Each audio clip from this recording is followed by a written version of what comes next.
When my mother locked the front door in the middle of a torrential downpour and smirked through the glass, she thought she was teaching my 8-year-old daughter a cruel lesson in discipline. My father stood right beside her, sipping hot coffee, calmly declaring that a freezing night in the storm would toughen her up. They thought I was just a passive, obedient daughter who would beg for their mercy. But they forgot one critical detail. I didn't spend the last 12 years sitting behind a desk. I spent them as an active-duty military tactical operator. The moment I saw my little girl shivering on that porch, the terrified mother vanished, and my combat training took over complete control.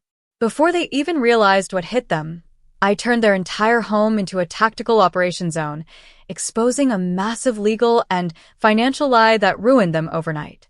Follow my story until the end to see how the tables turned, and comment the city you're watching from so I can see how far my story reaches. My name is Samantha Vance. I am 34 years old, and if my 12 years as a military tactical specialist taught me anything, it's that true monsters rarely look like monsters. They often look like family.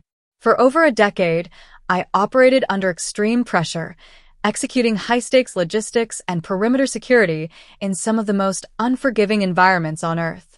But nothing in my service prepared me for the sheer, cold-hearted cruelty waiting for me right under my parents' roof.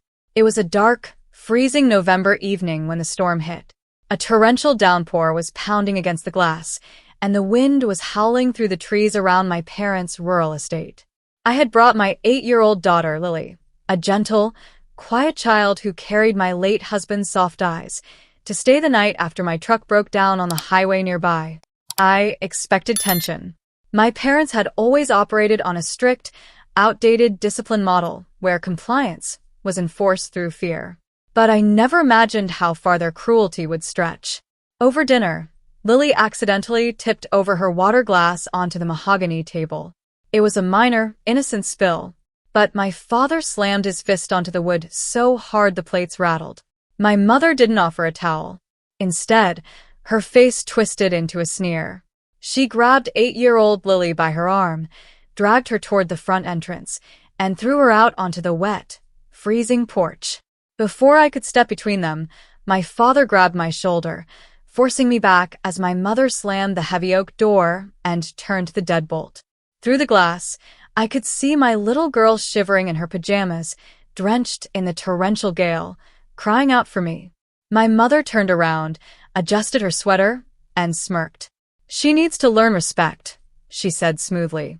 My father took a slow sip of his hot coffee, adding, "A night in the storm will toughen her up." They thought I was going to break down, cry, and beg for their mercy. They were dead wrong. In that single fraction of a second, the obedient daughter in me completely ceased to exist. 12 years of combat conditioning took over like an immediate electrical circuit. My heart rate dropped, my vision focused, and my mind stripped away every emotion, leaving behind pure, calculated tactical execution. I didn't yell. I didn't waste a single breath arguing with the two people standing before me. I grabbed my father's wrist, applying a precise pressure point hold that instantly dropped him to his knees, forcing his grip to release my shoulder. Before my mother could even register the shock on her face, I kicked open the heavy deadbolt latch with a single swift strike, forcing the door wide open. I stepped out into the freezing gale, picked up my shivering daughter, and wrapped her in my heavy waterproof field jacket. I carried her directly to my tactical gear trunk in the back of my truck, engaging the thermal survival blanket I always kept packed. I secured her safely inside the cab, locked the doors from the outside, and handed her the emergency radio. "Stay low, sweetie," I whispered, keeping my voice dead steady. "Mommy is taking command." Turning back toward the house, my walk wasn't that of a frantic parent. It was the deliberate, unyielding march of an operator entering an active breach zone. I stepped back through the front entrance, slamming the heavy oak door behind me with a loud, resounding thud that echoed off the high ceilings like a gunshot. My father was standing near the fireplace, cradling his wrist, his face flushed red with pure rage. My mother stood beside him, her hands trembling as she pointed a manicured finger at my chest. "You insane girl," she shrieked, her voice cracking with synthetic authority. How dare you lay hands on your father in his own house? Get out before we call the police, and have you locked away. I stood perfectly still in the center of the foyer, water dripping from my combat boots onto their pristine hardwood floor. I looked them dead in the eye, my posture rigid, radiating an aura of cold, lethal authority that instantly froze the room. You think this is your house? I asked, my voice barely above a whisper, yet sharp enough to cut through the storm outside. You're about to learn what happens when you breach protocol. They thought their title as my parents made them untouchable. They genuinely believed they held all the power, convinced that my years deployed overseas left me completely oblivious to what was happening on the home front. But they forgot that my specialty in the military wasn't just physical tactics, it was strategic intelligence and asset management. While my father sputtered threats about calling the sheriff, I calmly pulled my encrypted military-grade laptop from my tactical bag, opened a secure network connection, and sat down at their dining table. My parents watched in stunned silence as my fingers flew across the keyboard, bypassing security layers and accessing the state land registry and corporate banking portals. For years, my parents had strutted around town pretending to be wealthy retirees, boasting about their sprawling rural estate and high-end lifestyle. They loved looking down on others, especially me. But as the encrypted files decrypted on my screen, the disgusting reality behind their illusions stood fully exposed. When I enlisted 12 years ago, my late husband and I had purchased this very estate using our combined military bonuses and survivor benefits. To protect the property while I was deployed in high-risk zones, I had placed the deed into a protected family trust. Because I trusted my parents back then, I had granted them a temporary residence power of attorney so they could manage local maintenance while I was overseas. They took that trust and weaponized it. Over the last 8 years, my parents had used forged signatures and unauthorized corporate filings to drain the trust's maintenance accounts, using my hard-earned military pension benefits to fund their lavish lifestyle. They had convinced themselves that because I was quiet and rarely discussed finances, I would never audit the books. They assumed the house was theirs to control, and that they could treat my daughter like an unwanted guest in a home my blood and sweat had paid for. I turned the glowing screen toward them, revealing certified property deeds, forensic bank audits, and flagged fraud reports bearing my sole legal signature. You didn't just lock an 8-year-old child out in a storm, I said, my voice dripping with cold, clinical irony.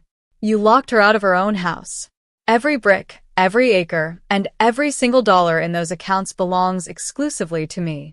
My mother's face went ghastly pale as her eyes scanned the legal documents.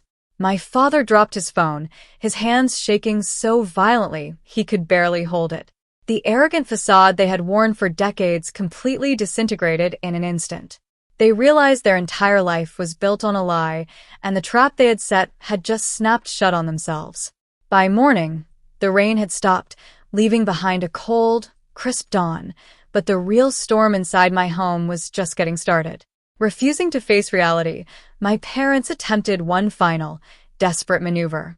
My mother had frantically called her sister and 2 neighbors early that morning, inviting them over under the guise of an urgent family crisis. She intended to spin a sob story, painting me as an unhinged, dangerous military veteran who was terrorizing her own aging parents. At 9 a.m., my aunt and the neighbors walked into the foyer, looking at me with nervous, suspicious eyes. My mother immediately burst into theatrical tears, clutching her chest. Look at her, my mother sobbed, pointing a trembling finger at me. She came in here last night, attacked her father, and is trying to kick us out of our own home. She's completely unstable. My father stepped forward, trying to play the dignified victim. We just tried to discipline little Lily, and Samantha lost her mind. We built this life, and our own daughter is betraying us. I stood by the fireplace, dressed in crisp civilian clothes, holding my composure with absolute ease. I didn't raise my voice. I didn't cry. Instead, I waited until they finished their performance, allowing every single neighbor to hear their lies. Then, the heavy front door clicked open. 2 local police officers and my military legal counsel walked into the foyer. The room fell dead silent. Mrs. Vance, the lead officer asked, looking directly at me. Officer, I replied smoothly. Thank you for arriving promptly. I picked up the black leather binder sitting on the table and handed certified copies directly to the officers, my aunt, and the neighbors. What you're looking at, I announced, my voice echoing clearly through the high-ceilinged room, is the original property deed registered solely in my name, alongside a certified forensic audit proving grand larceny, identity theft, and unauthorized trust fund liquidation committed over 8 years. The neighbors pulled out the documents, their eyes widening in total shock as they read the official state seals and bank fraud reports. My mother's theatrical crying cut off instantly. Her jaw dropped, her skin turning a sickly shade of gray as she realized her audience had just seen the undeniable truth. My attorney stepped forward, handing my parents a formal document. Mr. and Mrs. Vance, you are being served with an immediate emergency order to vacate due to child endangerment, property fraud, and criminal trespass. You have exactly 2 hours to gather your personal clothing and leave the premises. The trap had snapped shut. Exposed as thieves and child abusers in front of the very community they tried to impress, my parents stood utterly defeated, unable to utter a single word. 2 hours later, the yellow tape of reality had completely encircled my parents' long-running illusion. I stood on the porch, holding my warm cup of coffee, as 2 local patrol cars sat in the driveway with their hazards flashing. My mother and father were forced to pack whatever could fit into plastic garbage bags under the sharp, watchful eyes of a sheriff's deputies. The neighbors they had spent decades trying to impress stood across the street, whispering and taking videos on their phones as the golden couple was unceremoniously escorted off the property. They didn't just lose the estate. The state prosecutor officially launched a full-scale criminal investigation into child neglect and felony identity theft. Stripped of the trust fund they had illegally drained, my parents were forced into a cramped, dingy one-bedroom rental on the far edge of county line, completely abandoned by the social circle that once fueled their vanity. With the toxicity purged from our lives, Lily and I turned that estate into what it was always meant to be, a true sanctuary. We repainted the walls in warm, bright colors, built a garden out back, and filled every room with laughter, safety, and unwavering love. My daughter never has to fear being left in the cold again, because she knows her mother will always stand as an impenetrable shield between her and the world. Standing up to my own blood was the hardest tactical decision I ever had to make, but it taught me an eternal truth. Real strength isn't about inflicting power or imposing harsh discipline. It's about protecting the ones who rely on you most. Now, I'm curious about you who listened to my story today. What would you have done if your own family put your child in direct danger to teach them a lesson? Would you have given them a second chance? Or would you have shut the door on them forever? Let me know your thoughts in the comments below, and don't forget to tell me which city you're watching from.